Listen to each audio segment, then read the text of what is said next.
আসসালামু আলাইকুম রহমতুল্লাহ। আমরা এর আগে 3টা বিড স্ট্র্যাটেজি দেখেছি। তো অনেকেই বিড ক্যাপ আর কস্ট ক্যাপের মধ্যে তালগোল পাকিয়ে ফেলছেন।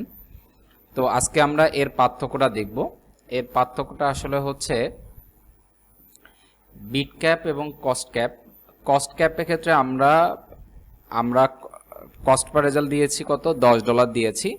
তার মানে ফেসবুক $10 উপরে ও অ্যাভারেজ কস্ট $10 রাখবে।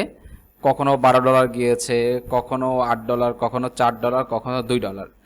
তো ও $50 আমি যখন ডেইলি বাজেট সিলেক্ট করেছি এবং কস্ট পার রেজাল্ট দিয়েছি $10, তখন ও কী করেছে, $48 মধ্যে ও আমাকে 6টা সেল এনে দিয়েছে।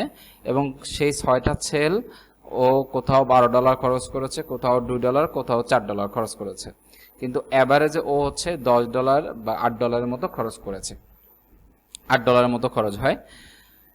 কিন্তু বিট ক্যাপের ক্ষেত্রে কি করেছে, বিট ক্যাপের ক্ষেত্রে হচ্ছে আমি $10 যখন কস্ট পার রেজাল্ট দিয়েছি, আমি তখন ও $10 উপরে যায়নি, $12 যায়নি।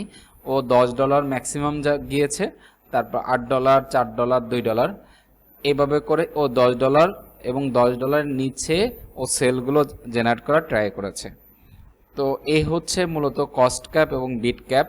কস্ট ক্যাপে ও বেশি যেতে পারে, বিট ক্যাপে ও কখনোই বেশি যাবে না। আসসালামু আলাইকুম রহমতুল্লাহ।